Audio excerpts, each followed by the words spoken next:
Lesson 66. My happiness and my function are one. You have surely noticed an emphasis throughout our recent lessons on the connection between fulfilling your function and achieving happiness. This is because you do not really see the connection. Yet there is more than just a connection between them. They are the same. Their forms are different, but their content is completely one. The ego does constant battle with the Holy Spirit on the fundamental question of what your function is.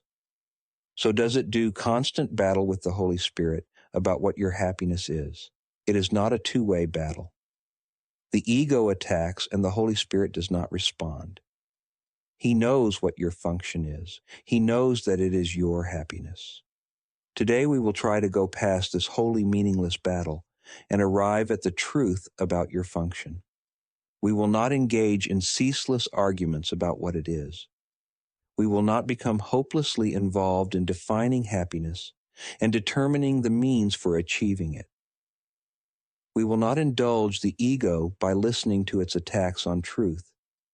We will merely be glad that we can find out what truth is.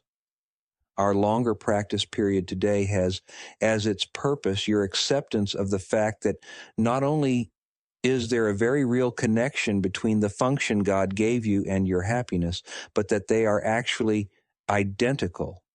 God gives you only happiness. Therefore, the function He gave you must be happiness, even if it appears to be different. Today's exercises are an attempt to go beyond these differences in appearance and recognize a common content where it exists in truth. Begin the 10 to 15 minute practice period by reviewing these thoughts. God gives me only happiness. He has given my function to me. Therefore, my function must be happiness. Try to see the logic in this sequence, even if you do not accept the conclusion. It is only if the first two thoughts are wrong that the conclusion could be false. Let us then think about the premises for a while as we are practicing. The first premise is that God gives you only happiness. This could be false, of course, but in order to be false, it is necessary to define God as something He is not. Love cannot give evil, and what is not happiness is evil. God cannot give what He does not have, and He cannot have what He is not. Unless God gives you only happiness, He must be evil. And it is this definition of Him which you are believing if you do not accept the first premise. The second premise is that God has given you your function. We have seen that there are only two parts of your mind. One is ruled by the ego and is made up of illusions.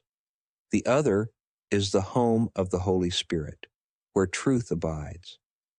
There are no other guides but these to choose between, and no other outcomes possible as a result of your choice but the fear which the ego always engenders and the love which the Holy Spirit always offers to replace it. Thus, it must be that your function is established by God through His voice, or is made by the ego which you have made to replace Him, which is true. Unless God gave your function to you, it must be the gift of the ego. Does the ego really have gifts to give, being itself an illusion and offering only the illusion of gifts? Think about this during the longer practice period today. Think also about the many forms which the illusion of your function has taken in your mind, and the many ways in which you try to find salvation under the ego's guidance. Did you find it? Were you happy? Did they bring you peace? We need great honesty today. Remember the outcomes fairly, and consider also whether it was ever reasonable to expect happiness from anything the ego has ever proposed. Yet the ego is the only alternative to the Holy Spirit's voice. You will listen to madness or hear the truth. Try to make this choice as you think about the premises on which our conclusion rests. We can share in this conclusion, but in no other, for God Himself shares it with us. Today's idea is another giant stride in the perception of the same as the same, and the different as different. On one side stand all illusions. All truth stands on the other. Let us try today to realize that only the truth is true. In the shorter practice periods, which would be most helpful today if undertaken twice an hour, this form of the application is suggested. My happiness and function are one because God has given me both.